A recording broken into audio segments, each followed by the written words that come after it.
Pois é, meu querido. Olha, eu fiquei super, como eu estava falando ontem, né? Eu fiquei super feliz, assim, com a estreia de Todas as Flores. Eu já estava nessa ansiedade, né? E, assim, eu confesso, né, vou ter que ser super sincera, os capítulos foram muito longos, foram disponíveis a partir das 20 horas. Então, assim, eu consegui ver até o 48. Faltam dois para terminar esse bloco de 5 capítulos disponíveis, né? Mas o que a gente pôde já captar, né? A gente já pôde ver, que logo nesse início, nessa estreia, né? Quem esperava logo por Maíra já, né? Fazendo sua vingança, indo correndo atrás de Zoe, meio que deu uma. Ué, o que está acontecendo, né? Porque teve toda uma recuperação dela da operação. Eu achei até bacana isso, né? Mostrando como é que ela está enxergando, porque ela não vai enxergar 100%, ela vai ter baixa visão, mas ela vai conseguir enxergar algumas coisas. Então, ela nesse processo, que é praticamente um processo de renascimento mesmo, né? Ela não enxergava absolutamente nada e ela começou a ver cores, ela começou a ver formas, silhuetas, e isso vai ser muito importante para essa vingança realmente dela.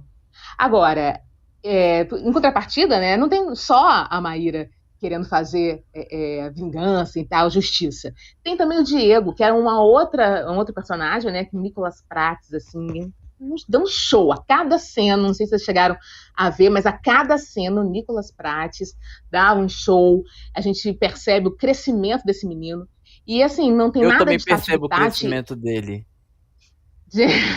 mas eu tô falando em termos, né, de Ah, atuação, né, nesse claro, sentido, é o nosso né, assunto, o é o nosso assunto. Dieguinho, né, segura aí, Dieguinho, segura aí.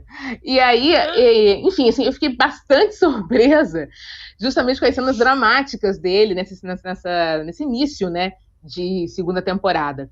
E dá para perceber, foi muito focado em cima dele, né, Uhum. esses três primeiros episódios que eu consegui assistir, foi muito focado em cima dele, dessa descoberta que ele estava fazendo parte de uma organização que é de tráfico humano, e aí ele se dá conta que a irmã dele tá nessa fazenda, foi traficada, enfim, assim, ele vai virar o catiço, como a gente tinha falado ontem, né?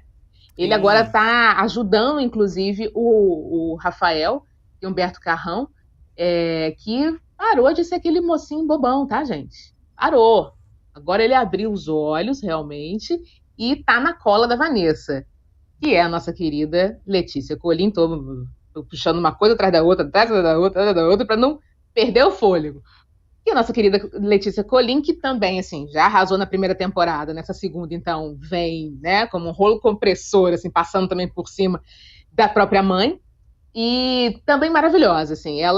Uma das primeiras cenas dela nessa segunda temporada foi ela chegando em casa e gritando assim: não quero saber desse menino, não quero saber de choro, falando do filho, porque ela nunca, né, simpatizou com o próprio filho, né?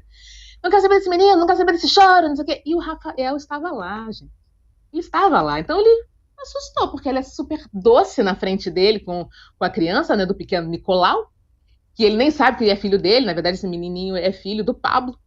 E ela tentando ali inventar. Agora sabe o que eu fico pensando? Hum. Como ela tem assim um repertório assim na hora, né? Porque ao Uhum. mesmo tempo que ela deu de cara com o Humberto e ela estava ali defenestrando o filho, ela conseguiu, vamos dizer assim, tentar remediar aquela história ali, dizendo que ela estava muito nervosa, que quase bateram no carro dela.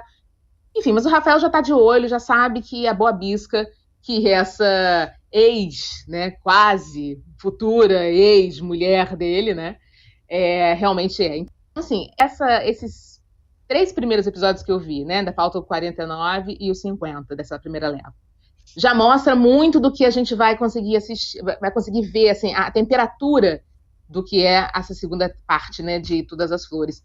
É uma temperatura muito mais quente em todos os sentidos, né?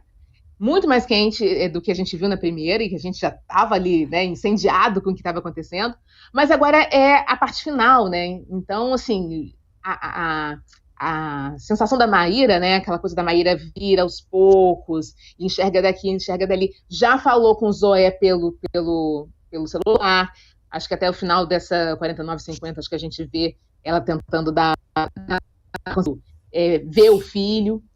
Enfim, tem muita coisa ainda para acontecer nesses desses 40, né, restantes. Eu quero sangue, capítulos que a Marcele. gente tem. Eu quero que a Sophie Charlotte dê na moto de todo mundo. Eu quero Você vai sangue. Eu quero sangue. Dê na Você moto vai dela. Acabe com a raça da Zoé. Agora, sim, eu tenho uma impressão. Essa novela é muito boa, tá? Eu também viciei. Ela é muito Pra caramba. incrível. Mas eu tenho a impressão de que essa novela é um divisor de águas na vida de alguns dos atores. Da Michelle Machado, Sem que faz a dúvida, Chininha. Fifito. Da Thalita Carauta, que Sim. faz a Mauritânia. Do Nicolas Prates. Da Letícia Colin. Da Sophie Charlotte menos, porque ela já fez muitas mocinhas na vida.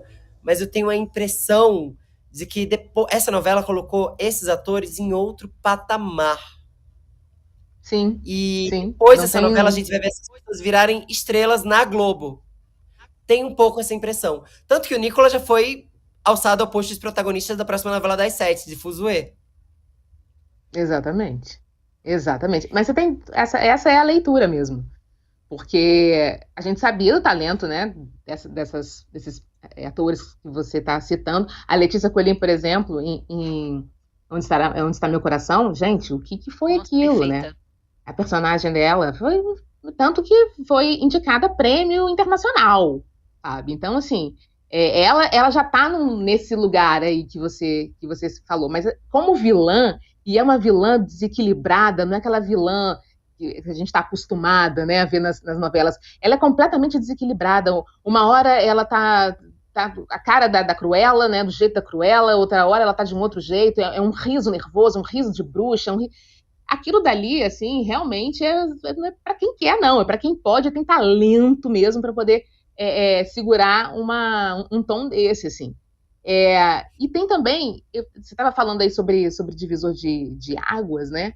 Eu estava pensando no Caio Castro, porque tem uma cena que o Caio fez quando ele descobre que o Humberto é o pai dele, que eu fiquei bastante impressionada com o grau de intensidade ali, dramático dele, né? Ele já vinha realmente num crescente também, as cenas dele com Letícia maravilhosas ali, mas essa cena, ele protagonizou essa cena, sabe? Então, assim, a Judite, né, revelando para ele isso, porque ele queria bater no Humberto, eu vou matar esse cara e tal, e é o pai dele. E, assim, aquela decepção.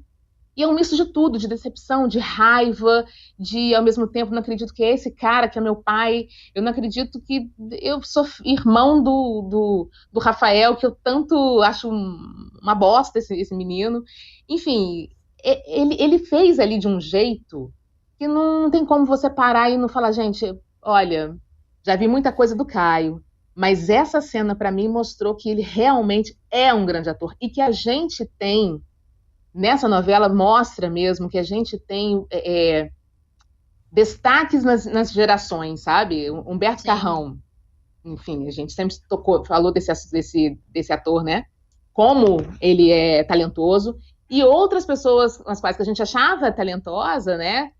Tá dando um show, assim, estão honrando realmente a profissão que escolheram. E o Caio é um deles, sabe? Acho que junto com o Nicolas, eu fiquei bastante impressionada, assim, com essas cenas dramáticas que esses meninos estão batendo no peito, joga pra mim que eu consigo fazer, sabe? É a tal da coisa, né, Inclusive, o pessoal Marcele? no chat... Desculpa, Diego. Yas. Eu só queria Pode fazer falar. um comentário aqui que a Lidiane e a Patrícia estão indignadas. Porque a Marcela está dando Por quê? vários spoilers aqui. Eita, Ai, gente, mas a primeira parte tá disponível há muito tempo. Não assisti, não quis. Eu, hein? Porque também tem o Big Brother pra assistir, gente. Tem que equilibrar, é muita coisa. Eu não assisti. Olha que eu não... Primeira parte tá disponível há muito tempo. Também não adianta vir reclamar de Marcele, não. Eu tô que nem Márcia Goldschmidt. Mexeu com Marcele e mexeu comigo. Mexeu comigo. boa. Eu ia falar, meu Marcele. amor. Mexeu com o Marcelo e mexeu Obrigada. com todos nós, certo? O Marcelo, jurídico da Marcele tá on, hein? Aqui não. Vai falar da Marcele em outra frequência. Os spoilers que você quiser. Yas, desculpa, eu te interrompi. Eu ia falar que existem atores que a gente começa a acompanhar assim quando eles são muito novos, como é o caso. O Nicolas, pra mim, eu parei na primeira parte da novela, tá, gente? Tem muita coisa que eu ainda não assisti. Mas o Nicolas, ele foi uma grata surpresa no sentido de que existem pessoas que realmente precisam de tempo para amadurecer na profissão, né? A gente sabe que, assim, eu sou meio da coisa do, cara, não é melhor você ir evoluindo e aprendendo e não começar, de repente, com um papel de muito destaque, porque a sua cobrança, obviamente, vai ser muito maior. Né? Existem pessoas também que a gente fica, meu Deus, mas vai continuar, a Globo ainda insiste. E você vê que são casos de esperar mesmo um amadurecimento, de ter um match da história do personagem com a direção, etc. A impressão que eu tenho, falando de outra coisa agora, é que a gente começou a tomar gosto por assistir novela novamente. Porque eu acho que Pantanal talvez tenha sido uma dessas novelas que trouxe esse gás para o brasileiro. Porque o brasileiro gosta muito de novela. Não sei essa geração de agora que gosta de TikTok, mas assim, o brasileiro tem essa vontade de sentar na televisão, sentar na frente da TV, assistir um último capítulo, né? Quem matou Odete Roitman, tem essa coisa. E aí a gente tem Pantanal, a gente tem Todas as Flores, que apesar de ser uma novela, né, feita e passada no streaming, que aí reduz um pouco até o acesso, conseguiu furar essa bolha, e agora a gente tem um exemplo perfeito disso, que é Vai na Fé. Eu não vi as pessoas comentando uma novela, principalmente novela das 7, que sempre foi uma das minhas favoritas, mas que eu acho que não pegava esse gás há muito tempo. E aí ver uma mudança, né, na própria narrativa das coisas, a própria Globo mostrando outras histórias, mudando os protagonistas, dando oportunidade para atores mais novos, e a gente vê, por exemplo, o Nicolas, a gente vê outras pessoas ganhando um gás, né, Marcela? A sensação que eu tenho é essa, que a gente está voltando. A Sharon, maravilhosa, entendeu? Uma oportunidade muito tardia, porque afinal de contas a Sharon Menezes está há 300 anos fazendo novela e a gente ficou esperando. E aí quando deram para ela a oportunidade, a tal da coisa que Viola Davis falou, o que separa mulheres negras de mulheres brancas é questão de oportunidade. Porque a Sharon teve essa chance e, assim, tá fazendo um trabalho magnífico, um trabalho maravilhoso, um trabalho primoroso. Era apenas uma questão de oportunidade. Talvez se junte um pouco com o que eu falei antes, assim. É a oportunidade de você estar ali trabalhando e evoluindo. Muito provavelmente, algumas pessoas ali não tiveram todas essas chances. Mas, nesse caso, eu acho que a gente tá voltando a gostar de novela. Era isso que eu queria dizer. Dá mais gás de você assistir. Resumindo, o que você tá querendo dizer é, basicamente, se a novela é boa, o povo assiste. Sabe Game of Thrones? Blitz e Travessia é um sucesso. Exatamente. Sabe Avenida Brasil, que todo mundo esperava pra fazer o oi, oi, oi junto no Twitter? É a mesma coisa. E congelar. Se a novela é boa, todo mundo assiste, todo mundo espera a hora. Desculpa, Glória Pérez, Travessia não é boa nesse momento. Não, Travessia era maravilhosa. É a melhor novela que já existiu. Eu concordo plenamente com tudo que você falou. E acho, inclusive, isso, né? Quando a novela é boa, a gente assiste. Pra você ver, Pantanal. Pantanal foi escrita há quanto tempo? O Bruno Luperi pegou o texto do avô, deu, né, as adaptadas ali necessárias para hoje, né? Mas, assim, o grosso mesmo do texto, né, era do Benedito.